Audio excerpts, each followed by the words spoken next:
নমস্কার বন্ধুরা, মামুনস কিচেনে আপনাদের সকলকে স্বাগত। আজ আমি হাজির হয়েছি স্কুল, কলেজ, অফিসের জন্য দারুণ একটি টিফিন রেসিপি বা ব্রেকফাস্টের রেসিপি নিয়ে।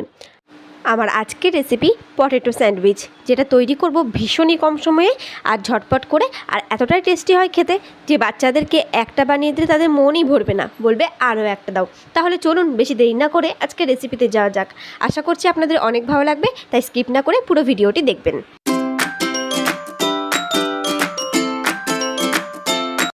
পটেটো স্যান্ডউইচের জন্য প্রথমে একটা আলুর পুর তৈরি করে নিতে হবে। তো তার জন্য একটা কড়াই ভালো করে গরম করে নিয়ে তার মধ্যে আমি দিয়ে দিয়েছি অল্প সর্ষের তেল। আর তেলটা ভালো করে গরম করে নিয়ে এর মধ্যে আমি দিয়ে দিয়েছি গোটা জিরে ফোড়ন, হাফ চামচ মতো গোটা জিরে দিয়েছি। তো ফোড়নটা একটু ভাজা ভাজা করে নেওয়ার পরে এর মধ্যে আমি দিয়ে দিলাম পেঁয়াজ কুচি আর কাঁচা লঙ্কা কুচি। একটা মিডিয়াম সাইজের পেঁয়াজকে কুচি করে নিয়েছিলাম আর 2-3টে কাঁচা লঙ্কা কুচি করে নিয়েছি। এখন এইগুলোকে আমি খুব ভালো করে একটু ভেজে নেব। তাই বলে খুব বেশি লাল করে ভাজবো না, হালকা একটু ব্রাউন কালার যখন চলে আসবে তখনই আমাদের এই পেঁয়াজটা ভাজা হয়ে যাবে। আজকে স্যান্ডউইচ রেসিপিটা কিন্তু তৈরি হবে ভীষণই চটজলদি, আর এটা খেতেও কিন্তু ভীষণই মজার হয়। এই যে দেখুন, পেঁয়াজ কাঁচা লঙ্কাটা আমি একটু হালকা ভেজে নিয়েছি। তারপরে এর মধ্যে আমি আগে থেকে 2টো আলু সিদ্ধ করে রেখেছিলাম আর ম্যাশ করে রেখেছিলাম। এখন এই ম্যাশ করা আলুটা আমি এই পেঁয়াজ কাঁচা লঙ্কার মধ্যে দিয়ে দিলাম। এখন খুব ভালো করে পেঁয়াজ কাঁচা লঙ্কাটাকে এই আলুর সাথে মিশিয়ে নেব। খুব সামান্য উপকরণে আজকের এই জলখাবার বা স্কুল, কলেজ, অফিসে কিন্তু এরকম টিফিন করে দেওয়া যেতে পারে বাচ্চাদেরকে। ভীষণ পছন্দ করবে সকলে। তো এই যে আলুটা একটুখানি আমি নাড়াচাড়া করে নেওয়ার পর এর মধ্যে আমি দিয়ে দিলাম অল্প ধনে গুঁড়ো। ধনে গুঁড়োটা দিয়ে খুব ভালো করে আলুর সাথে মিশিয়ে নিতে হবে, যেন মশলাটা খুব ভালো করে এই আলুর ভিতরে মিশে যায়, তাহলে খেতে কিন্তু খুব ভালো হবে। তো তারপর একটু নাড়াচাড়া করে আমি এর মধ্যে দিয়ে দিচ্ছি পরিমাণ মতো লবণ আর দিয়ে দিচ্ছি পরিমাণ মতো হলুদ গুঁড়ো। ব্যাস, আর কোনো মশলাই দেবো না, খুব সামান্য উপকরণে আজকে তৈরি করব। এবার লবণ হলুদ দিয়ে খুব ভালো করে এই আলুর সাথে মিশিয়ে নিতে হবে, যেন আর হলুদের কোনো কাঁচা গন্ধ না বেরোয়। তো সেরকমভাবে একটু হলুদটা দিয়ে হালকা একটু কিছুক্ষণ নেড়ে চেড়ে নিতে হবে।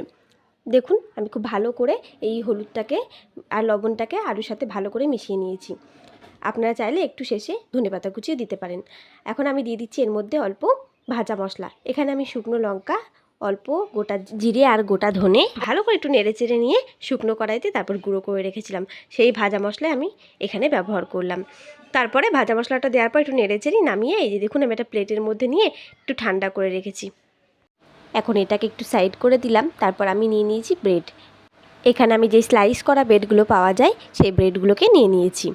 তারপরে আমি অন্য একটা প্লেটের মধ্যে একটা প্রথমে ব্রেড নিয়ে নিলাম।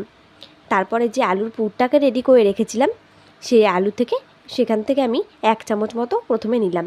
যতটা পরিমাণ লাগবে ব্রেডের মাপ অনুযায়ী ঠিক ততটা পরিমাণে নিতে হবে। তো এই যে আমি 2 চামচ মতো আমার লেগেছে। ভালো করে এরকমভাবে আমি ছড়িয়ে দিচ্ছি। তবে এই আলুর পুরটা একটু বেশি বেশি করে দিলেই এই স্যান্ডউইচটা খেতে খুব ভালো লাগে। তো এই যে ভালো করে আমি আলুটাকে চারিপাশ থেকে খুব সুন্দর করে দিয়ে দিয়েছি। দেখুন, এখন আমি অন্য আর একটা ব্রেড নিয়ে নিচ্ছি। তার মধ্যে আমি নেব 1 চামচ মতো টমেটো সস। এখানে আমি টমেটো সস ব্যবহার করছি, আপনারা চাইলে এখানে একটুখানি পিৎজা সসও দিতে পারেন, সেক্ষেত্রে খেতেও খুব ভালো লাগে।